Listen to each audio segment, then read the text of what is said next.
Good morning, everyone. This is Varun Goyal with the YouTube channel Way to Maths. Hanji students, so in the previous video, as you all know that we made this that video with the intro part of continuity and first four questions for the from the exercise 5.1. Now we will continue with the question number 5 and its statement is fx is equal to what? X if x is less than or equals to 1 and its answer is 5 if x is greater than 1. So students, this question is breaked here at the point. So ਆਪਾਂ ਦੇਖੋ ਰਾਜੀ ਇਸ ਵਿੱਚ ਉਹਨਾਂ ਨੇ ਆਪਾਂ ਨੂੰ ਕਿਹਾ ਕੀ ਹੈ ਕੁਐਸਚਨ 'ਚ ਉਹ ਕਹਿ ਰਿਹਾ ਵਾ ਵੀ ਕੰਟੀਨਿਊਟੀ ਤੁਸੀਂ ਚੈੱਕ ਕਰਨੀ ਹੈ at x equal to 0 x equal to 1 ਤੇ x ਇਕੁਅਲ ਟੂ 2 ਦੇ ਉੱਪਰ ਇਹਨਾਂ ਤਿੰਨ ਪੁਆਇੰਟਸ ਦੇ ਉੱਪਰ ਆਪਾਂ ਇਹਦੀ ਕੀ ਕਰਨੀ ਆ ਕੰਟੀਨਿਊਟੀ ਚੈੱਕ ਕਰਨੀ ਹੈ। ਸਭ ਤੋਂ ਪਹਿਲਾਂ ਰਾਜੀ ਜੋ ਗੱਲ ਡਿਸਕਸ਼ਨ ਦੀ ਆ ਰਹੀ ਹੈ ਆਪਣੇ ਕੋਲ ਉਹ ਗੱਲ ਆ ਰਹੀ ਹੈ ਆਪਣੇ ਕੋਲ 1 ਦੇ ਉੱਪਰ। ਮੈਨੂੰ ਇੰਨਾ ਪਤਾ ਵਾ ਵੀ ਇਹ ਨੰਬਰ ਲਾਈਨ ਹੈ 1 ਇੱਥੇ 1 ਦੇ ਲਈ ਫੰਕਸ਼ਨ ਜੋ ਹੈ ਮੈਨੂੰ ਡਿਫਰੈਂਟ ਵੈਲਿਊਜ਼ ਦੇ ਰਿਹਾ। ਜੇ ਮੈਂ 1 ਤੋਂ ਛੋਟੀਆਂ ਗੱਲ ਕਰਾਂ ਤਾਂ ਛੋਟਿਆਂ ਦੇ ਲਈ ਮੈਨੂੰ ਫੰਕਸ਼ਨ ਹੋਰ ਆ ਰਿਹਾ ਤੇ 1 ਤੋਂ ਵੱਡੀਆਂ ਵੈਲਿਊਜ਼ ਦੇ ਲਈ ਫੰਕਸ਼ਨ ਮੇਰੇ ਕੋਲ ਹੋਰ ਆ ਰਿਹਾ। ਸੋ ਸਭ ਤੋਂ ਪਹਿਲਾਂ ਜੋ ਮੇਨ ਫੋਕਸ ਹੈ ਮੇਰਾ ਉਹ ਇਸ ਪੁਆਇੰਟ ਤੇ ਹੈ 1 ਤੇ। ਤਾਂ ਪਹਿਲਾਂ ਆਪਾਂ ਕੰਟੀਨਿਊਟੀ ਡਿਸਕਸ ਕਰਾਂਗੇ at x is equal to 1। So equal to 1 point ਆਪਾਂ ਨੂੰ ਇਸ ਵਾਰ ਗਿਵਨ ਆ।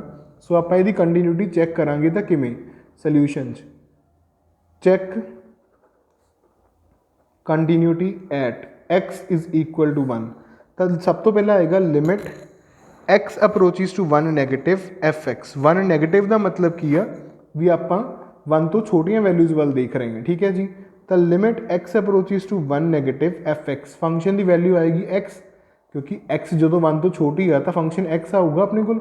ਤਾਂ x ਦੀ ਜਗ੍ਹਾ 'ਤੇ ਜਦੋਂ ਆਪਾਂ ਲਿਮਿਟ ਰਿਪਲੇਸ ਕਰਾਂਗੇ our answer is 1 here. Afterwards limit x approaches to 1 positive fx। 1 positive मतलब ਕੀ ਆ ਵੀ ਜਦੋਂ ਆਪਾਂ 1 ਵੱਲ ਨੂੰ ਅਪਰੋਚ ਕਰ ਰਹੇ ਹਾਂ ਬਟ ਪੋਜ਼ਿਟਿਵ ਸਾਈਡ ਤੋਂ, ਮਤਲਬ ਜਦੋਂ x ਦੀਆਂ ਵੈਲਿਊਜ਼ 1 ਤੋਂ ਕੀ ਨੇ ਵੱਡੀਆਂ ਨੇ। ਤਾਂ ਜਦੋਂ x ਦੀਆਂ ਵੈਲਿਊਜ਼ 1 ਤੋਂ ਵੱਡੀਆਂ ਨੇ ਤਾਂ ਆਪਣੇ ਕੋਲ ਫੰਕਸ਼ਨ ਦੀ ਵੈਲਿਊ ਕਿੰਨੀ ਆ ਰਹੀ ਹੈ 5। So it's answer is 5 here।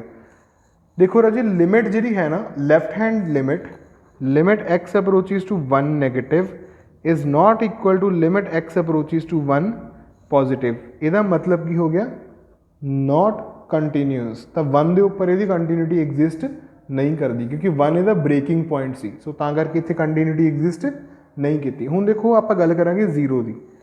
ਜੋ ਮੇਰਾ ਫੰਕਸ਼ਨ ਹੈ ਨਾ ਉਹ 1 ਦੇ ਉੱਪਰ ਡਿਫਾਈਨਡ ਹੈ 1 ਤੋਂ ਇੱਧਰ ਤੇ 1 ਤੋਂ ਇੱਧਰ। ਜੇ ਮੈਂ 0 ਦੀ ਗੱਲ ਕਰਾਂ 0 ਇਜ਼ ਲੈਸ ਦੈਨ 1। ਜੇ 0 1 ਤੋਂ ਲੈਸ ਆ ਤਾਂ ਜੇ ਮੈਂ 0 ਦੇ ਇੱਧਰ ਦੇਖਾਂ ਚਾਹੇ ਮੈਂ 0 ਤੋਂ ਇੱਧਰ ਦੇਖਾਂ ਫੰਕਸ਼ਨ ਦੀ ਵੈਲਿਊ ਮੇਰੇ ਕੋਲ ਸੇਮ ਰਹੇਗੀ।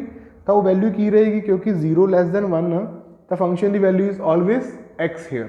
ਸੋ ਉਸ ਵੈਲਿਊ ਨੂੰ ਧਿਆਨ ਦੇ ਵਿੱਚ ਰੱਖਦੇ ਹੋਏ ਮੈਂ ਕੀ ਕਰੂੰਗਾ ਰਾਜੀ ਇੱਥੇ 0 ਦੇ ਉੱਪਰ ਕੰਟੀਨਿਊਟੀ ਦਿਖਾਊਂਗਾ ਤੁਹਾਨੂੰ ਵੀ 0 ਦੇ ਉੱਪਰ ਕੀ ਆਏਗਾ। ਲੈਫਟ ਸਾਈਡ ਦੇਖ ਲਓ ਚਾਹੇ ਰਾਈਟ ਸਾਈਡ। ਤਾਂ ਡਾਇਰੈਕਟਲੀ ਆਪਾਂ ਲਿਖਾਂਗੇ limit x approaches to 0 fx is equal to limit x approaches to 0 x is equal to 0। ਠੀਕ ਹੈ ਜੀ, ਇਹ ਤੁਹਾਡਾ ਕੁਐਸਚਨ ਦਾ ਪੁਆਇੰਟ ਆ ਗਿਆ ਐਟ x ਇਕੁਅਲ ਟੂ 0 ਵਾਲਾ।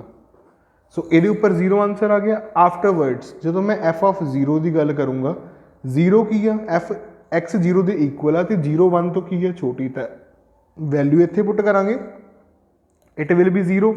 ਦੋਨੋਂ ਵੈਲਿਊਜ਼ ਕੋਇਨਸਾਈਡ ਕਰ ਗਈਆਂ, ਦੋਨੋਂ ਵੈਲਿਊਜ਼ ਮੈਚ ਹੋ ਗਈਆਂ ਤਾਂ ਇਹਦਾ ਮਤਲਬ ਫੰਕਸ਼ਨ ਕੀ ਆ continuous at x equal to 0। So continuous ਇੱਥੇ ਹੀ ਫੰਕਸ਼ਨ ਹੋ ਗਿਆ। ਆਫਟਰਵਰਡਸ ਹੁਣ ਆਪਾਂ ਕੰਟੀਨਿਊਟੀ ਦੀ ਗੱਲ ਕਰਾਂਗੇ 2 ਦੇ ਉੱਪਰ। 2 ਦੇ ਉੱਪਰ ਕੰਟੀਨਿਊਟੀ ਤੁਸੀਂ ਖੁਦ ਚੈੱਕ ਕਰੋਗੇ ਜਿਵੇਂ ਕਿ ਮੈਂ 1 ਦੇ ਉੱਪਰ ਕੀਤੀ ਆ। So here your question number 5 is completed. Let us move on the new question number 6 with a new tricks. ਹਾਂਜੀ students, so as you can see here the statement of question number 6 fx is defined as 2x plus 3 and 2x minus 3 if x is greater than 2 and if x is less than or equal to 2। Function the statement ਇਹ ਦਿੱਤੀ ਹੋਈ ਹੈ ਆਪਾਂ ਨੂੰ। ਉਹਨੇ ਕਿਹਾ ਕਿ ਨਾ find all the points of ਡਿਸਕੰਟੀਨਿਊਟੀ।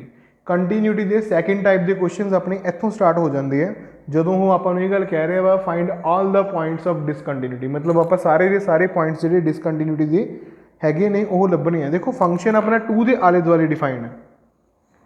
ਆਹ 2 ਹੈ ਨੰਬਰ ਲਾਈਨ, ਇਹਦੇ ਆਲੇ ਦੁਆਲੇ ਫੰਕਸ਼ਨ ਡਿਫਾਈਨਡ ਆ 2 ਤੋਂ ਛੋਟੀਆਂ ਵੈਲਿਊਜ਼ ਲਈ, 2 ਦੇ ਇਕੁਅਲ ਤੇ 2 ਤੋਂ ਵੱਡੀਆਂ ਵੈਲਿਊਜ਼ ਲਈ। ਮੈਂ ਕੀ ਕਰੂੰਗਾ ਸਾਰੀ ਰੀਅਲ ਲਾਈਨ ਦੇ ਉੱਪਰ ਚੈੱਕ ਕਰਨਾ ਬਹੁਤ ਜ਼ਿਆਦਾ ਮੁਸ਼ਕਿਲ ਆ, ਇਸ ਲਈ ਆਪਾਂ ਇੱਕ ਆਰਬਿਟਰੇਰੀ ਪੁਆਇੰਟ ਚੂਜ਼ ਕਰਾਂਗੇ। ਲੈਟ C ਬੀ ਐਨੀ ਆਰਬਿਟਰੇਰੀ ਪੁਆਇੰਟ ਸੱਚ ਦੈਟ ਜਿਹੜਾ ਉਹ ਕੇਸਿਸ ਬਣਨਗੇ, ਇੱਕ ਵਾਰੀ ਆਪਾਂ ਲਵਾਂਗੇ ਵੀ ਸੀ ਜੋ ਹੈ ਉਹ ਲੈਸ ਦੈਨ 2 ਹੈ, ਇੱਕ ਵਾਰ ਆਪਾਂ ਲਵਾਂਗੇ ਸੀ ਇਜ਼ ਗ੍ਰੇਟਰ ਦੈਨ 2 ਵੀ ਹੋ ਸਕਦੀ ਹੈ, ਇੱਕ ਵਾਰ ਆਪਾਂ ਲਵਾਂਗੇ ਸੀ ਇਕੁਅਲ ਟੂ 2। ਮਤਲਬ ਸੀ ਲੈਸ ਦੈਨ 2 ਦਾ ਮਤਲਬ ਕੀ ਆ, ਉਹ ਸਾਰੇ ਪੁਆਇੰਟਸ ਜਿਹੜੇ 2 ਤੋਂ ਲੈਸ ਨੇ ਉਹਨਾਂ ਦੇ ਲਈ ਫੰਕਸ਼ਨ ਦੀ ਕੰਟੀਨਿਊਟੀ ਦੀ ਗੱਲ ਕਰਾਂਗੇ ਇੱਥੇ। ਉਹ ਸਾਰੇ ਪੁਆਇੰਟਸ ਜਿਨ੍ਹਾਂ ਦੇ ਲਈ ਸੀ ਮਤਲਬ ਗ੍ਰੇਟਰ ਦੈਨ 2 ਆ ਉਹਨਾਂ ਦੀ ਗੱਲ ਕਰਾਂਗੇ। ਉਸ ਪੁਆਇੰਟ ਦੇ ਉੱਪਰ ਗੱਲ ਕਰਾਂਗੇ ਜਦੋਂ ਸੀ ਕੀ ਹੋ ਜਾਏਗਾ ਆਪਣੇ ਕੋਲ ਇਕੁਅਲ ਟੂ 2 ਹੋ ਜਾਏਗਾ। ਸੋ ਠੀਕ ਹੈ ਸਟੂਡੈਂਟਸ, ਆਪਾਂ ਗੱਲ ਕਰਦੇ ਹਾਂ ਫੰਕਸ਼ਨ ਦੀ। ਤਾਂ ਪਹਿਲਾ ਪਾਰਟ ਹੈਗਾ ਸੀ ਲੈਸ ਦੈਨ 2। ਸੀ ਲੈਸ ਦੈਨ 2 ਦਾ ਇੱਥੇ ਮੀਨਿੰਗ ਕੀ ਆ ਵੀ ਸੀ 2 ਤੋਂ ਛੋਟਾ ਵਾ। ਠੀਕ ਹੈ ਜੀ, 2 ਤੋਂ ਛੋਟੀਆਂ ਵੈਲਿਊਜ਼ ਦੇ ਲਈ ਦੇਖੋ ਆਪਣੇ ਕੋਲ ਆਹ ਨੰਬਰ ਲਾਈਨ ਹੈ, ਇੱਥੇ ਕਿਤੇ 2 ਆ, ਇੱਥੇ ਕਿਤੇ ਸੀ ਹੋਏਗਾ। ਜਦੋਂ ਸੀ 2 ਤੋਂ ਛੋਟਾ ਆਏਗਾ ਤਾਂ ਆਪਣੇ ਕੋਲ ਆਹ ਫੰਕਸ਼ਨ ਆ ਰਿਹਾ, ਚਾਹੇ ਮੈਂ 2 ਸੀ ਦੇ ਇੱਧਰ ਦੇਖਾਂ ਚਾਹੇ ਮੈਂ ਸੀ ਦੇ ਇੱਧਰਲੀ ਸਾਈਡ ਦੇਖਾਂ, ਤਾਂ ਫੰਕਸ਼ਨ ਮੇਰਾ ਆਲਵੇਜ਼ ਇਹੀ ਰਹੂਗਾ ਨਾ, ਕਿਉਂਕਿ ਮੈਂ ਸੀ ਦੇ ਵਿੱਚ ਇਹੋ ਜਿਹਾ ਕੋਈ ਨੰਬਰ ਨਹੀਂ ਐਡ ਕਰ ਸਕਦਾ ਵੀ 2 ਤੋਂ ਗ੍ਰੇਟਰ ਚਲਾ ਜਾਵੇ। ਕਿਉਂਕਿ ਮੈਨੂੰ ਜੇ ਇੱਦਾਂ ਚਾਹੀਦਾ ਤਾਂ ਮੈਨੂੰ ਸੀ ਦੇ ਵਿੱਚ 2 ਪੁਆਇੰਟ ਸਮਥਿੰਗ ਕੁਛ ਇੱਦਾਂ ਵੀ ਐਡ ਕਰਨਾ ਪੈ ਸਕਦਾ, ਤਾਂ ਵੀ ਮੈਂ ਗ੍ਰੇਟਰ ਦੈਨ 2 ਜਾਊਂਗਾ ਜਾਂ ਨਹੀਂ ਜਾਊਂਗਾ ਸ਼ਿਓਰਿਟੀ ਨਹੀਂ। ਸੋ ਆਪਾਂ 2 ਤੋਂ ਲੈਫਟ ਸਾਈਡ 'ਤੇ ਇੱਧਰ ਹੀ ਰਵਾਂਗੇ। ਤਾਂ ਸੀ ਲੈਸ ਦੈਨ 2 ਦੇ ਲਈ ਹਮੇਸ਼ਾ ਫੰਕਸ਼ਨ ਮੇਰੇ ਕੋਲ ਕੀ ਰਹੇਗਾ, ਆਹ। ਠੀਕ ਹੈ ਜੀ, ਸੋ ਸਭ ਤੋਂ ਪਹਿਲਾਂ ਆਪਾਂ ਕੇਸ 1 ਦੀ ਗੱਲ ਕਰਦੇ ਹਾਂ। ਹਾਂਜੀ, ਸੋ ਕੇਸ 1 ਦੇ ਵਿੱਚ ਜੋ ਰਿਜ਼ਲਟ ਆਪਣੇ ਕੋਲ ਬਣ ਰਿਹਾ ਵਾ ਉਹਦੇ ਲਈ ਆਪਣੇ ਕੋਲ ਕੀ ਹੈ, case 1 if c is less than 2 ਤਾਂ limit x approaches to c. Negative positive ਨਹੀਂ ਲਗਾਊਂਗਾ ਕਿਉਂਕਿ ਪਤਾ ਹੀ ਆ ਵੀ ਜਦੋਂ ਸੀ 2 ਤੋਂ ਲੈਸ ਵਾਲੇ ਨੰਬਰਸ ਦੇ ਲਈ ਆ ਤਾਂ ਸੀ ਦੇ ਲੈਫਟ 'ਤੇ ਵੀ ਨੰਬਰ 2 ਤੋਂ ਲੈਸ ਹੋਣਗੇ ਅਤੇ ਸੀ ਦੀ ਰਾਈਟ ਸਾਈਡ 'ਤੇ ਵੀ ਨੰਬਰ 2 ਤੋਂ ਕੀ ਹੋਣਗੇ, ਲੈਸ ਹੀ ਹੋਣਗੇ। ਤਾਂ ਇੱਥੇ ਆਪਣੇ ਕੋਲ ਆਏਗਾ f of x is equal to limit x approaches to c, function ਦੀ value ਆਏਗੀ ਆਪਣੇ ਕੋਲ 2x plus 3, you can see this from the statement of your book, is equal to, its answer is 2c plus 3। so ਇਹਦਾ answer ਕਿੰਨਾ ਆਏਗਾ ਆਪਣੇ ਕੋਲ 2c plus 3। also f of c ਦੀ ਗੱਲ ਕਰਾਂਗੇ। f of c ਮਤਲਬ ਆਪਾਂ c ਦੇ ਉੱਪਰ ਗੱਲ ਕਰ ਰਹੇ ਹਾਂ, ਬਟ c ਕੀ ਆ, ਲੈਸ ਦੈਨ 2 ਇਹ ਮਾਈਂਡ 'ਚ ਰੱਖਿਓ। ਤਾਂ ਫੰਕਸ਼ਨ ਫੇਰ ਕਿੰਨਾ ਆ ਜਾਏਗਾ ਆਪਣੇ ਕੋਲ, ਸੇਮ ਆ ਜਾਏਗਾ ਪਲੱਸ 3। ਠੀਕ ਹੈ ਜੀ, ਫੰਕਸ਼ਨ ਫੇਰ ਸੇਮ ਆ ਗਿਆ। ਇਹਦਾ ਮਤਲਬ ਫੰਕਸ਼ਨ ਇਹਦੇ ਪੁਆਇੰਟ ਦੇ ਉੱਪਰ ਕੀ ਹੋ ਗਿਆ, ਕੰਟੀਨਿਊਸ ਹੋ ਗਿਆ ਆਪਣੇ ਕੋਲ। ਕੇਸ 2 ਕੀ ਆਏਗਾ ਆਪਣੇ ਕੋਲੇ, if c is greater then 2। Greater then 2 ਦੇ ਲਈ ਵੀ ਸੇਮ ਕੰਡੀਸ਼ਨਸ ਨੇ, 2 ਦੇ ਮੈਂ ਇੱਧਰੋਂ ਜਾਵਾਂ ਚਾਹੇ ਮੈਂ 2 ਤੋਂ ਇੱਧਰ ਜਾਵਾਂ। ਠੀਕ ਹੈ, ਜਦੋਂ ਮੈਂ ਸੀ ਵੱਲ ਜਾ ਰਿਹਾ ਮੈਂ ਤਾਂ ਸੀ ਆਲਰੇਡੀ 2 ਤੋਂ ਵੱਡਾ ਹੈਗਾ ਤਾਂ ਉਹਨੇ 2 ਤੋਂ ਬੜਾ ਹੀ ਰਹਿਣਾ, ਚਾਹੇ ਇੱਧਰਲੀਆਂ ਵੈਲਿਊਜ਼ ਦੇਖਾਂ ਚਾਹੇ ਇੱਧਰਲੀਆਂ। ਤਾਂ limit x approaches to 2 c x approaches to c f of x is equal to limit x approaches to c. F of x ਮਤਲਬ ਫੰਕਸ਼ਨ ਦੀ ਵੈਲਿਊ ਉਸ ਪੁਆਇੰਟ ਦੇ ਉੱਪਰ ਕਿੰਨੀ ਆਏਗੀ ਆਪਣੇ ਕੋਲ, ਫੰਕਸ਼ਨ ਦੀ ਵੈਲਿਊ ਉਹ ਆਏਗੀ ਆਪਣੇ ਕੋਲ 2x minus 3। ਤੁਸੀਂ ਸਟੇਟਮੈਂਟ ਦੇਖ ਸਕਦੇ ਹੋ, it's answer is 2c minus 3। ਸੋ ਇਹਦਾ ਕੰਬਾਈਨਡ ਆਨਸਰ ਆਪਣੇ ਕੋਲ ਇੱਥੇ ਕਿੰਨਾ ਆ ਜਾਏਗਾ, 2c minus 3। ਸੋ ਇੱਥੇ ਆਪਣਾ ਇਹ ਪਾਰਟ ਤੇ ਉਸ ਤੋਂ ਬਾਅਦ ਇਹਦੇ ਉੱਪਰ ਐਫ ਆਫ ਸੀ ਦੀ ਗੱਲ ਕਰਦੇ ਹਾਂ, ਉਹ ਵੀ ਕਿੰਨਾ ਆਏਗਾ 2c minus 3। ਕੰਟੀਨਿਊਟੀ ਹੋਲਡ ਕਰ ਗਈ ਇੱਥੇ ਵੀ। ਹੁਣ ਆਪਾਂ ਗੱਲ ਕਰਾਂਗੇ ਐਟ c ਇਕੁਅਲ ਟੂ 2, ਜਦੋਂ c ਦੀ ਵੈਲਿਊ ਪ੍ਰੋਪਰ ਤਰੀਕੇ ਨਾਲ 2 ਦੇ ਇਕੁਅਲ ਆ। ਤਾਂ ਜਦੋਂ 2 ਦੇ ਇਕੁਅਲ ਆ ਰਹੀ ਆ c ਦੀ ਵੈਲਿਊ, ਉਦੋਂ ਆਪਣੇ ਕੋਲ ਕੀ ਚੇਂਜ ਆਊਗਾ ਫੰਕਸ਼ਨ ਦੇ ਵਿੱਚ ਤੇ ਕਿੱਦਾਂ ਆਪਾਂ ਉਹਦੀ ਵੈਲਿਊ ਫਾਈਂਡ ਕਰ ਸਕਦੇ ਹਾਂ। ਹੁਣ ਉਹ ਦੇਖੋ, ਹੁਣ ਦੇਖੋ 2 ਦੇ ਇਕੁਅਲ ਹੈ ਤਾਂ ਮਤਲਬ ਜੇ c 'ਚ ਮੈਂ ਕੁਛ ਥੋੜ੍ਹਾ ਜਿਹਾ ਵੀ, ਇੱਥੇ 2 ਹੈ ਅਤੇ ਇੱਥੇ c ਹੈ, c 'ਚ ਮੈਂ ਕੁਛ ਥੋੜ੍ਹਾ ਜਿਹਾ ਸਬਟਰੈਕਟ ਕਰੂੰਗਾ ਤਾਂ ਮੈਂ ਇੱਧਰ ਜਾਊਂਗਾ 2 ਤੋਂ ਲੈਸ, ਅਤੇ ਜੇ ਮੈਂ c 'ਚ ਥੋੜ੍ਹਾ ਜਿਹਾ ਵੀ ਕੁਛ ਐਡ ਕਰੂੰਗਾ ਤਾਂ ਮੈਂ 2 ਤੋਂ ਕੀ ਜਾਊਂਗਾ, ਗ੍ਰੇਟਰ। ਤਾਂ ਇਸ ਕੇਸ ਦੇ ਵਿੱਚ ਤੁਸੀਂ ਲਓਗੇ limit x approaches to c negative f x. C negative ਮਤਲਬ 2 ਤੋਂ ਛੋਟੀ ਵੈਲਿਊਜ਼ ਦੇ ਲਈ, ਤਾਂ ਉਹਦੇ ਲਈ ਆਪਣੇ ਕੋਲ ਜੋ ਫੰਕਸ਼ਨ ਸੀ 2 ਤੋਂ ਛੋਟੀ ਵੈਲਿਊਜ਼ ਦੇ ਲਈ ਉਹ ਸੀਗਾ 2x plus 3। ਤਾਂ ਇੱਥੇ ਆ ਜਾਏਗਾ 2x plus 3 limit x approaches to c negative. ਤਾਂ ਇਹਦਾ ਆਨਸਰ ਕਿੰਨਾ ਆ ਗਿਆ 2c plus 3। ਉਸ ਤੋਂ ਬਾਅਦ limit x approaches to c positive f x, ਉਹਦੇ ਲਈ ਆਨਸਰ ਆਏਗਾ limit x approaches to c positive ਤੇ 2x minus 3। So it's answer is 2c minus 3। ਇਹਦਾ ਮਤਲਬ ਕੀ ਹੋ ਗਿਆ, ਇੱਥੇ ਆ ਕੇ ਦੋਨੋਂ ਲਿਮਿਟਸ ਆਪਸ 'ਚ ਕੀ ਆ, ਸੇਮ ਨਹੀਂ ਆਈਆਂ। ਜੇ ਲਿਮਿਟਸ ਸੇਮ ਨਹੀਂ ਆਈਆਂ ਇਟ ਮੀਨਸ ਇਹ ਕੀ ਹੋ ਗਿਆ ਆਪਣਾ ਫੰਕਸ਼ਨ, ਡਿਸਕੰਟੀਨਿਊਸ ਫੰਕਸ਼ਨ ਹੋ ਗਿਆ ਐਟ x ਇਕੁਅਲ ਟੂ 2, ਜਾਂ ਫਿਰ ਆਪਾਂ ਕਹਾਂਗੇ ਵੀ at c equal to 2 this function is a discontinuous function. So ਇਹੀ ਇਹਦਾ ਪੁਆਇੰਟ ਹੈ ਡਿਸਕੰਟੀਨਿਊਟੀ ਦਾ। Here your this question is completed as well as over. let us see now, let us see question number 7। ਹਾਂਜੀ students, so you can see here function ਦੀ value ਆਪਾਂ ਨੂੰ given ਦਿੱਤੀ ਹੋਈ ਹੈ f x is equal to this value. X ਜੋ ਹੈ ਨਾ ਆਪਣੇ ਕੋਲ ਲੈਸ ਦੈਨ ਇਕੁਅਲ ਟੂ 3 ਦੇ ਲਈ ਆਹ ਡਿਫਾਈਨ ਕੀਤੀ ਹੋਈ ਹੈ। -3 ਤੋਂ 3 ਦੇ ਵਿੱਚ ਜਦੋਂ ਐਕਸ ਦੀ ਵੈਲਿਊ ਲਾਈ ਕਰਦੀ ਹੈ ਫਿਰ ਇਹ ਵਾਲਾ ਫੰਕਸ਼ਨ ਹੈ। उस तो बाद जो 3x की वैल्यू 3 तो ग्रेटर आ उदों अपने को यह वाला फंक्शन है। हुण गल यह है भी पहला तो मॉड एडजस्ट करिए। देखो राजे मॉड की डेफिनेशन जो तुम मॉड की डेफिनेशन पढ़ते हो तो एक्स लैस दैन और इक्वल टू 0 के लिए जो मॉड एक्स होंदा वा वो इक्वल होंदा माइनस एक्स के, तो एक्स ग्रेटर दैन 0 के लिए जो मॉड एक्स होंदा वो इक्वल होंदा एक्स के। इत्थे अपने को जो सामने मॉड दिता होया है, इत्थे अपने को एक्स जी हैगी लैस दैन इक्वल टू -3 आ, तो -3 0 तो छोटा नंबर है ना, यदा मतलब जो आ मॉड आ यदा आंसर अपने को कितना आऊगा, यदा आंसर अपने को आऊगा -x। तो इत्थे मैं लिखूँगा f of x is equal to -x + 3 4x less than equal to -3 minus the 2x ये एज इट इज़ रहेगा अपने को। ठीक है जी, तो इत्थे 6x + 2 होएगा, तो x greater than equals to की आएगा 3। I hope so this question is clear to you all. थोनू सारिਆਂ ये क्वेश्चन क्लीयर हो गया होना भी मैं इत्थे मॉड की डेफिनेशन किवें चेंज की है। तुसी मॉड फंक्शन की डेफिनेशन +1 क्लास पढ़ के आए हो। जे थोनू फिर भी मॉड फंक्शन की डेफिनेशन डाउट आ तो मैं स्पैशल कल्ले मॉड फंक्शन की एक वीडियो एक्सट्रा पा दूंगा, but you have to comment in the comment box if you need the extra video for the mod function only. Mod function के graphs की होंगे आ, मॉड फंक्शन डिफाइन किमें होया, इदा ही डिफाइन क्यों करते हैं, वो सारी मैं थोड़ा एक वीडियो बना के दोबारा अपने चैनल पर पोस्ट कर दूंगा। I hope so you understand what I am saying.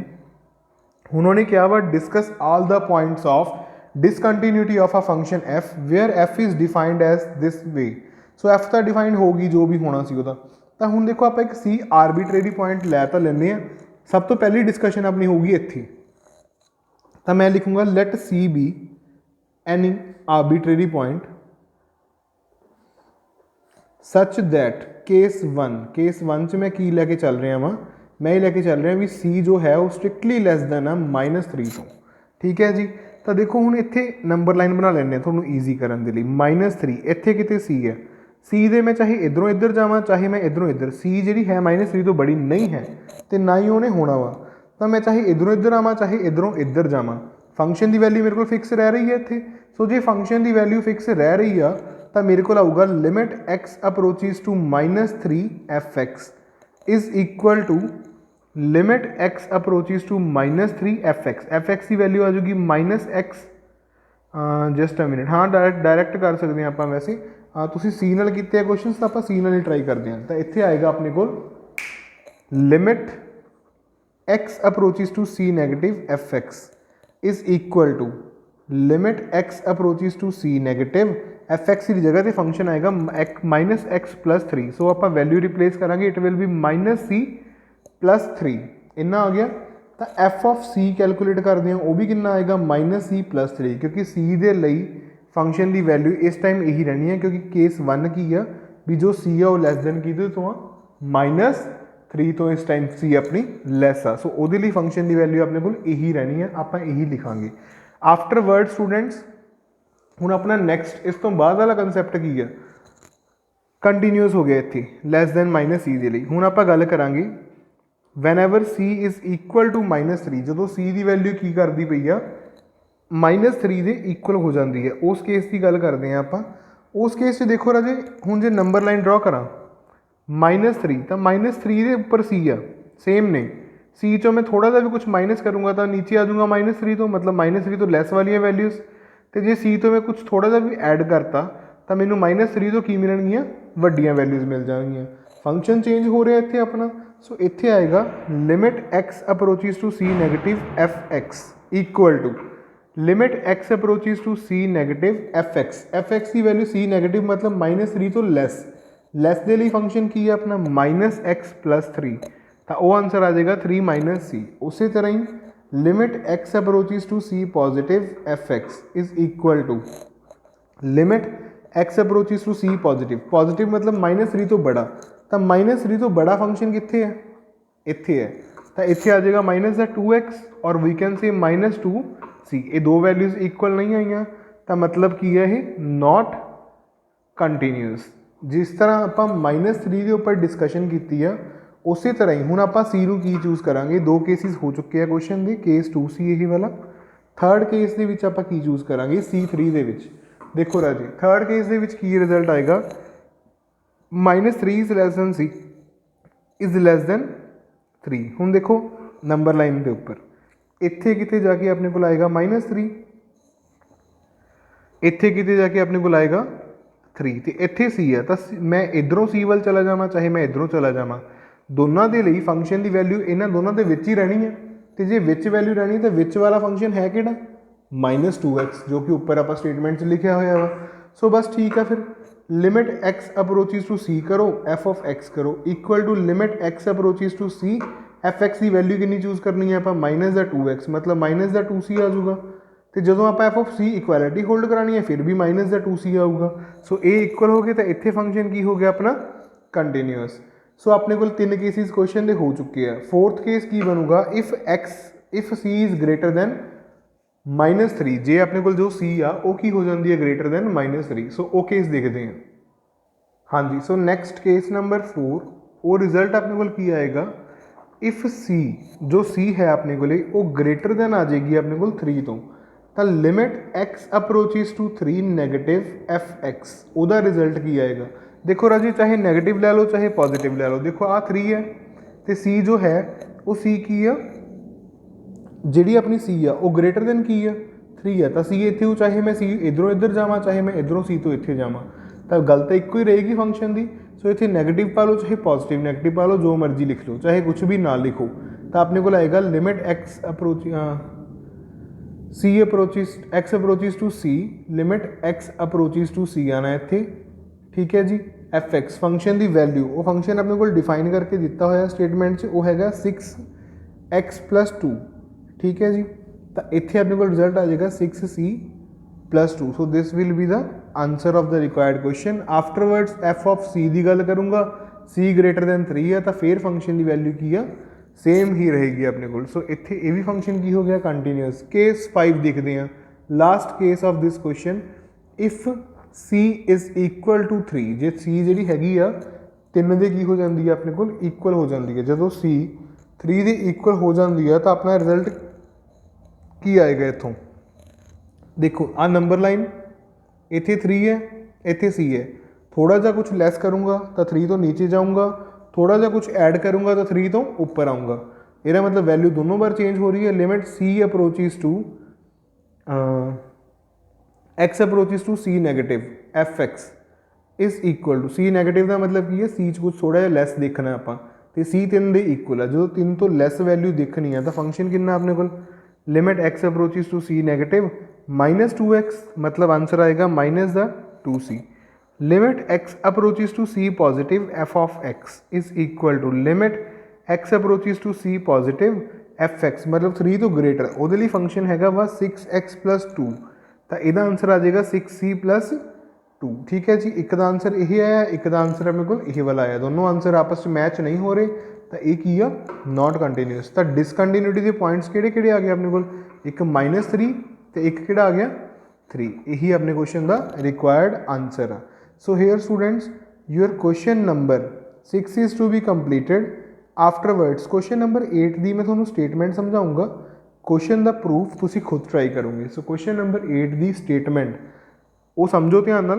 Question number 8 की statement f of x equal to की है अपने को modulus of x over x.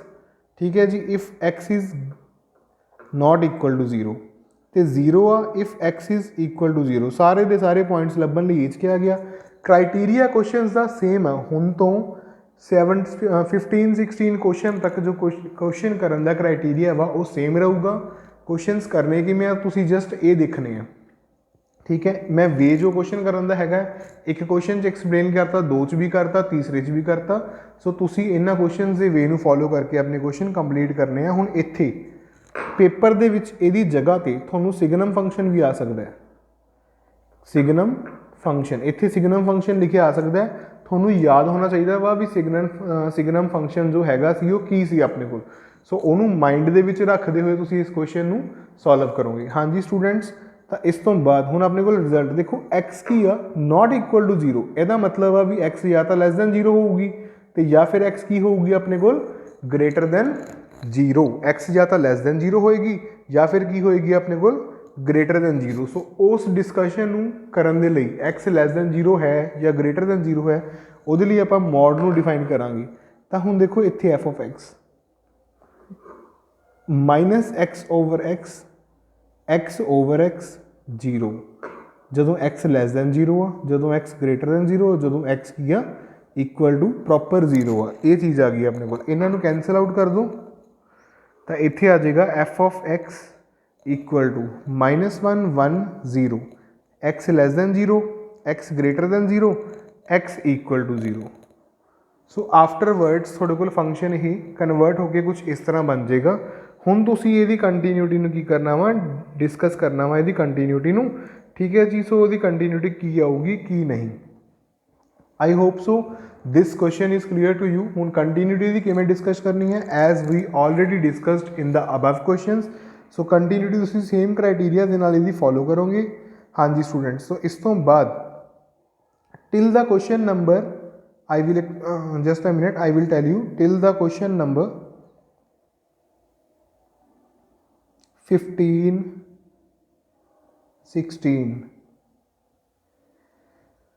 हाँ जी, टिल द क्वेश्चन नंबर 16 तुसी ये क्वेश्चंस खुद ट्राई करने हैं। 16th तक के क्वेश्चंस ये थोड़ा होमवर्क आ 9 to 16 क्वेश्चंस तुसी खुद ट्राई करोगे। This is your homework questions. Try करो, कोई क्वेश्चन नहीं हुंदा उहदी statement comment box question number comment box तुसी लिख सकते हो NCERT बुक के according. I will send you the solution of that question, ठीक है जी। तो इस तो बाद राजी आपां कंटिन्यू करांगे कंटीन्यूटी जी एक नवी टाइप के क्वेश्चन के उपर from the question number 17। So let us see the statement of question number 17। I hope so the statement of question number 17 is visible to you all. They are writing that f of x is defined as in such a manner it is given that this function is continuous। इस बार आपां नूं continuous function given है, function की continuity अपन given आ भी हाँ जी अपना function जो है वो की आ कंटीन्यूअस हैगा वा। Find the relationship between a and b. So जो आप टॉपिक स्टार्ट किया सी इंट्रोडक्शन पार्ट, जो तुसी नहीं सुनिया तो राजे दोबारा तुसी सुन सकते हो इंट्रोडक्शन पार्ट नू। सो उस अकॉर्डिंग हुण आपां इहदी कंटीन्यूटी डिस्कस करनी है। कंटीन्यूटी तो हैगी है ए ते बी दे विच एक रिलेशन फाइंड करना चाहुंदे आ आपां। आपां नूं पता भी कोई भी फंक्शन जो कंटीन्यूअस आ limit x approaches to 3 negative f(x) की value limit x approaches to 3 positive f(x) की वैल्यू तो f of 3 की वैल्यू सेम होएगी अपने को, ठीक है जी। I hope so you understood what I am saying. इन्हां दी वैल्यू की होगी अपने को सेम होनी है, ठीक है जी। सो इन्हां दी जे वैल्यू अपने को सेम आ तो आप उही रिजल्ट लैके चलते हैं। Limit x approaches to 3 negative f(x) 3 negative f(x) कितनी आएगी ax plus 1 equal to limit x approaches to 3 positive वो आएगी अपने को bx plus 3 equal to f of 3 equality इत्थे होल्ड कर दी है तो इत्थे भी कितना आ जाएगा 3a plus 1। I hope so this may clear to you. इत्थे आ गया अपने को 3a प्लस 1, इत्थे आ गया अपने को 3b प्लस 3 तो इत्थे आ गया अपने को 3a प्लस 1। तुसी आ दो मैंबरस नूं इक्वेट कर लो तो इत्थे आ जाएगा 3a minus 3b is equals to 3 minus 1 it will be 2। So 3a minus 3b is equal to 2। This will be the answer of your required question। So this type of questions are very easy in such a manner that you can solve these questions in a great manner। I hope so this question is clear to you all। तुहानू सारिਆਂ ਨੂੰ ਇਹ question clear हो गया होना, ठीक है जी। So let us see the next one। Next question अपन स्टेटमेंट गिवन आ कहते for what value of the lambda lambda की किहड़ी वैल्यू के लिए this function is continuous at x equal to 0। x equal to 0 के उपर function continuous uh.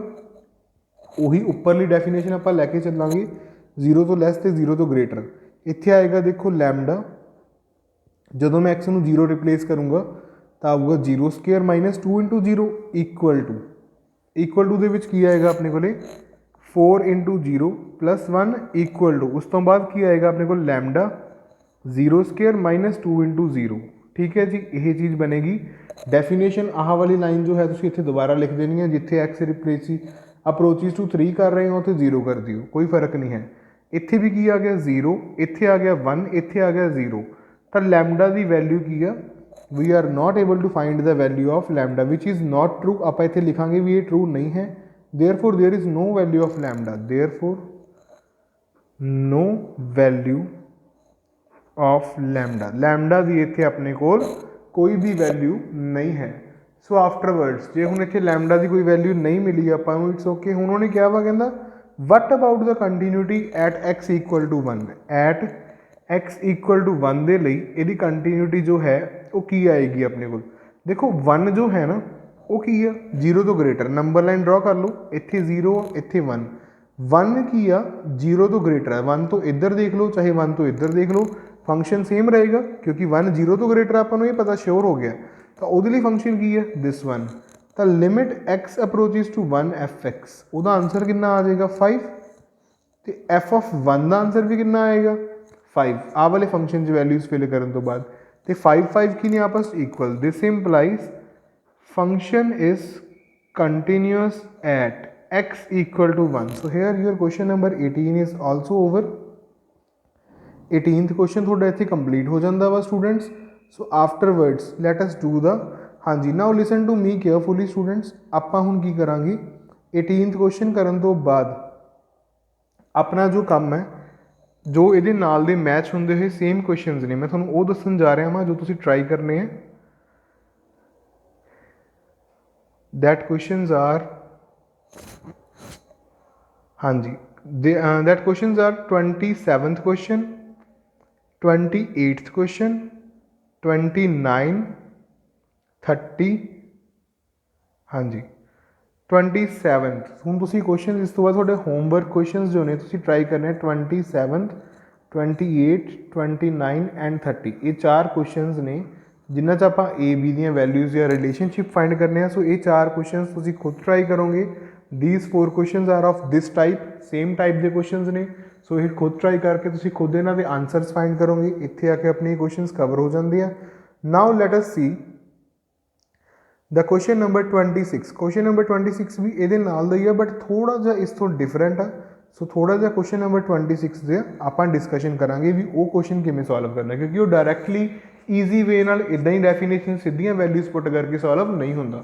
So let us see the question number 26। I hope so the statement of question number 26 is visible to you all। So students इस question ਨੂੰ ਹੁਣ ਆਪਾਂ solve ਕਿਵੇਂ ਕਰਨਾ ਵਾ, ਆਪਣਾ ਮੇਨ ਟੌਪਿਕ ਇਹੀ ਹੈ ਵੀ ਆਪਾਂ ਇਸ क्वेश्चन ਨੂੰ ਕਿਵੇਂ ਸੋਲਵ ਕਰ ਸਕਦੇ ਹਾਂ। क्वेश्चन ਨੰਬਰ 26 ਨੂੰ ਸੋਲਵ ਕਰਨ ਦੇ ਲਈ ਦੇਖੋ ਰਾਜੀ ਇੱਥੇ π/2 ਤੋਂ ਲੈਸ ਦੀ ਗੱਲ ਹੋ ਰਹੀ ਹੈ ਤੇ π/2 ਤੋਂ ਗ੍ਰੇਟਰ। ਲੈਸ ਦੇ ਲਈ ਵੀ ਆਹੀ ਫੰਕਸ਼ਨ ਹੈ, ਗ੍ਰੇਟਰ ਦੇ ਲਈ ਵੀ ਆਹੀ ਫੰਕਸ਼ਨ ਹੈ। ਕੰਟੀਨਿਊਸ ਗਿਵਨ ਆਪਾਂ ਨੂੰ ਡਿਸਕਸ ਕਰਨ ਦੀ ਜ਼ਰੂਰਤ ਨਹੀਂ, ਬਟ ਪ੍ਰੋਬਲਮ ਇਹ ਆ भी जो लिमिट एक्स अप्रोचिज टू π/2 होगी cos π/2 भी 0 हो जाना है, आ भी 0 हो जाना है, तो k भी 0 हो जानी है। तो जे k 0 होगी फिर अपने को वैल्यू फाइंड करने का कोई मैथड नहीं बचता। सो आप इस क्वेश्चन को चेंज किमें करांगे, आप लिखांगे इत्थे पुट कर दो π-2x इक्वल टू थीटा। ठीक है जी, इनू आप की पुट करांगे थीटा पुट करांगे। दिस इंप्लाइज हुण देखो ध्यान नाल ਜਦੋਂ x ਜਿਹੜੀ ਹੈ ਉਹ π/2 ਨੂੰ ਅਪਰੋਚ ਕਰ ਰਹੀ ਹੈ, मतलब x ਦੀ ਵੈਲਿਊ ਮੈਂ ਇੱਥੇ π/2 ਭਰੂੰਗਾ ਤਾਂ ਮੇਰੇ ਕੋਲ ਜੋ ਥੀਟਾ ਵਾ ਉਹਦਾ ਆਨਸਰ ਕਿੰਨਾ ਆਏਗਾ π-2 π/2। ਆ 2 ਨਾਲ 2 ਕੈਂਸਲ ਹੋ ਗਿਆ, π-π ਕਿੰਨਾ ਹੋ ਗਿਆ 0। ਇਹਦਾ ਮਤਲਬ ਜਦੋਂ x π/2 ਨੂੰ ਅਪਰੋਚ ਕਰਦੀ ਸੀ ਥੀਟਾ ਕਿਹਨੂੰ ਅਪਰੋਚ ਕਰ ਰਿਹਾ ਵਾ 0 ਨੂੰ। ਸੋ ਮੇਰਾ ਜਿਹੜਾ fx ਫੰਕਸ਼ਨ ਆ ਪਹਿਲੀ ਗੱਲ ਤਾਂ ਉਹ ਇੱਥੇ ਆਊਗਾ theta approaches to whenever theta is equals to 0 वो अपने को इत्थे आ जाऊगा। Theta is not equal to 0 लैके चलांगे तो फंक्शन को किमें डिफाइन करा, नीचे वाले आप थीटा पुट कर चुके हैं, उपर के उदा ही आ cos x। हुण cos x की वैल्यू कढ़ लेंगे। देखो राजे इत्थे लिखदा मैं cos x की जगह तो मैं की लिखूँगा, इत्थों x की वैल्यू कढ़ लो π/2 minus θ/2, this implies equal to x आ जाऊगा। तो cos π/2 माइनस θ/2 कितना हुंदा ये हुंदा sin θ/2। तो मैं इत्थे लिख दूँगा sin θ/2। ठीक है जी, तो उस तो बाद इत्थे 3 आ जाएगा if theta is equal to 0। So हुण मेरा नवा फंक्शन ये बन गया। हुण इस फंक्शन को यूज़ करके आपां वैल्यू फाइंड करांगे। सो वैल्यू फाइंड होनी किवें है, हुण ध्यान नाल देखो limit theta approaches to 0 f of theta is equal to limit theta approaches to 0। इत्थे के नूं मैं आउटसाइड लिख लेना, के दा कोई काम नहीं है। इत्थे आएगा sin θ/2 ओवर थीटा। आप +1 प्रॉपर्टी पढ़ी सी limit theta approaches to 0 sin theta over theta वो 1 हुंदा सी उत्थे। ठीक है जी, तो इत्थे sin θ/2 ओवर θ/2 इत्थे मैं 2 एक अपने को लगाया तो मैं एक 2 इत्थे लगा देना। ताकि ये 2 आपस कैंसल हो जाए। तो ਇਹਦਾ जो आंसर आएगा वो आंसर मेरे को की आएगा 1 हो जाएगा। तो मतलब ਇਹਦਾ आंसर मेरे को कितना आ गया k/2, ये 1 है। आलसो f ऑफ 0 ਉਹਦੀ वैल्यू मेरे को कितनी आ रही है 3 आ रही है। This implies continuity definition apply जे मैं करा तो यदी वैल्यू ये हो जू। दिस इंप्लाइज के दी वैल्यू कितनी हो जानी है 6। सो 26 क्वेश्चन थोड़ा मैं करवाता। 30 तक थोड़ा क्वेश्चन का मैं हिंट दिता होया भी 30 तक के क्वेश्चन का हिंट थोड़ा मैं क्लीयर करके देता भी तुम 30 तक के क्वेश्चन करने आ खुद ने ट्राई वो हो जाएंगे। उस तो बाद जो डिफरेंट क्वेश्चन हजे है ने जो मैं थोड़ा नहीं दसे वो क्वेश्चन मैं ही करवाऊँगा थोड़ा राजे। वो क्वेश्चन करते हैं आप उन्होंने विचों क्वेश्चन नंबर 19 वो ट्राई करते हैं आप अज की इस वीडियो के। So what about the question number 19। Question number 19 की गल करते हैं। क्वेश्चन नंबर 19 च देखो तुसीं ध्यान नाल उन्होंने एक फंक्शन डिफाइन करके दिता होया है। That function is known as a greatest integer function. मतलब वो की हुंदा वा लैस दैन और इक्वल्स टू वैल्यू हुंदी है। वो कह रहा है भी show that the function defined by this one is continuous at all integral points. Integral points का मतलब की है भी सारे के सारे इंटीजर्स के उपर वो फंक्शन की शो करना वा आपां डिसकंटीन्यूअस आ। सो डिसकंटीन्यूअस शो करने के लिए सब तो पहले आप डेफिनेशन के अकॉर्डिंग फंक्शन लिख लें। 19th question of this video gx is given to us x minus box x। ठीक है जी, ये दिता है आप शो करना वा भी this function is discontinuous at all the integral points. सारे के सारे इंटैग्रल पॉइंट्स के उपर ये फंक्शन की होना चाहिए वा डिसकंटीन्यूअस। लैट कर लो c be any arbitrary point. ठीक है जी, तो सी जे आरबिट्रेरी पॉइंट आ। हुण अपने को रिजल्ट की आऊगा देखो रिजल्ट आप लैके चलांगे। Let c be any arbitrary point और we can say c be any integer. C नूं आपां कोई भी इंटीजर भी मान सकते हैं इत्थे। हुण जदों लिमिट एक्स अप्रोच करूगी सी नूं नैगेटिव साइड तो जी एक्स दे विच तां अपने कोल फंक्शन की वैल्यू आऊगी limit x approaches to c negative x minus box x. Function तो यही आना अपने को। हुण आपां इहनूं लिख ही सकते हैं। देखो हुण इत्थे वैल्यूज़ रिप्लेस करांगे तो इत्थे लिखूंगा मैं लिमिट एच टेंस टू 0। इत्थे आएगा अपने को सी माइनस एच माइनस बॉक्स के विच भी कितना आएगा सी माइनस एच। ठीक है जी, तो यह अपने को कितना आंसर आ जाएगा इत्थे सी माइनस एच। आ तो सी माइनस एच आ गया माइनस इत्थे कितना आएगा अपने को जो बॉक्स चो बाहर आना है सी माइनस 1 हो जाना है। तो लिमिट की रहनी है एच अप्रोचिज टू 0 ही रहनी है। हुण तुसीं सोचते होवोगे भी सी माइनस एच का बॉक्स सी माइनस 1 किवें होया। देखो राजी एग्जाम्पल लै लो भी सी थोड़े कोल 2 है। एग्जाम्पल के तौर पर गल करते हैं। ठीक है, तो 2 के विचों एक बहुत छोटी क्वांटिटी जी आलमोस्ट 0 आ उन्होंने माइनस किया तो वह 1.999 ला के चलो भी इन्नी हो जूगी अपने को। जे 2 चो कोई बहुत छोटा नंबर माइनस करांगे तो इन्ना ही होगा। तो इस फंक्शन का जो आप बॉक्स लेने जो +1 च पढ़ के आए वो एक इंटीजर होंगे तो वो आंसर कितना आ रहा है 1। मतलब जिन्ना मेरे को सी आंसर के तो एक नंबर घट आ रहा है मेरे को। तो उत्थे मैं की करूँगा सी के एक माइनस कर दूंगा। तो हुण मेरे को आएगा limit H approaches to C 0 C minus H minus C +1। C के नाल सी कैंसल आउट होगी एच की वैल्यू 0 आ जानी है। तो अपने को आंसर कितना आ गया इसका 1 आ गया। Ultimately it's answer is 1। हुण आपां गल करांगे x approaches to c from the positive side. जो पॉजिटिव साइड तो जी एक्स आ वो अप्रोच करूगी सी नूं। Limit x approaches to c from positive side g of x function आपां नूं दिता होया। तो यह आ जाऊगा limit H approaches to 0 c plus h minus c plus h इहदा बॉक्स। ठीक है जी, आ सी प्लस एच तो एज इट इज़ आ गया। सी प्लस एच का बॉक्स कितना आएगा वो सी आएगा। हुण तुसीं कहोगे भी ये सी किवें आया। फिर एग्जाम्पल लै लैंदे उही आपां। देखो इत्थे 2 है 2 दे विच मैं कुछ ऐड किया बहुत छोटा तो 2.0000 समथिंग बनूगा वो। ठीक है, तो इस फंक्शन जो बॉक्स लेने होंगे तो बॉक्स की आऊगा ये बिल्कुल नेड़े वाला इंटीजर। तो नेड़े वाला इंटीजर की है 2 तो 2 की है सी आप ही है ना। तो इस करके इत्थे सी ही बच गया। सी नाल सी कैंसल एच नूं 0 रिप्लेस कर दो तो 0 आ गया आंसर। दोनों लिमिट्स आपस की ने नॉट इक्वल। तो यदा मतलब आप आंसर की लिखांगे hence g of x equal to x minus box x is discontinuous at all integral points. So इत्थे आके थोड़ा ये वाला क्वेश्चन भी ਕੰਪਲੀਟ ਹੋ ਜਾਂਦਾ ਵਾ। 20th क्वेश्चन ਤੁਸੀਂ ਖੁਦ ਟਰਾਈ ਕਰੋਗੇ बेटा। 20th question is your homework question. Homework question क्यों आ? क्योंकि कंटीन्यूटी चैक करनी है at x equal to pi. Equal to pi मतलब जो ਆਪਾਂ ਨੂੰ पॉइंट्स गिवन होंगे आ तो आप डायरैक्टली सबस्टिट्यूट करके चैक करते हैं। सो बहुत ईजी क्वेश्चन आ। हाँ जी, जो वो साइन पाई की वैल्यू यूज़ होनी है वो दस देना वा। साइन 0 ਤੇ भी 0 होंगे वा तो साइन पाई के उपर भी की होंगे वा 0 होंगे वा। सो वो तुसी क्वेश्चन खुद ट्राई करोगे 20th। सो आफ्टरवर्ड्स 21th क्वेश्चन रह गया अपना, 22th क्वेश्चन रह गया अपना, ठीक है जी। 23, 21, 22, 23, 24th क्वेश्चन, 25th क्वेश्चन। ये ਜਿਹੜੇ क्वेश्चन ने ये वाले तो उस तो बाद 30 तो बाद वाले क्वेश्चनस वो आपां कंटीन्यूटी की 3rd वीडियो यानी कि 3rd part of the continuity वो डिस्कस करांगे सारे के सारे questions. Till the time thank you and have a good day.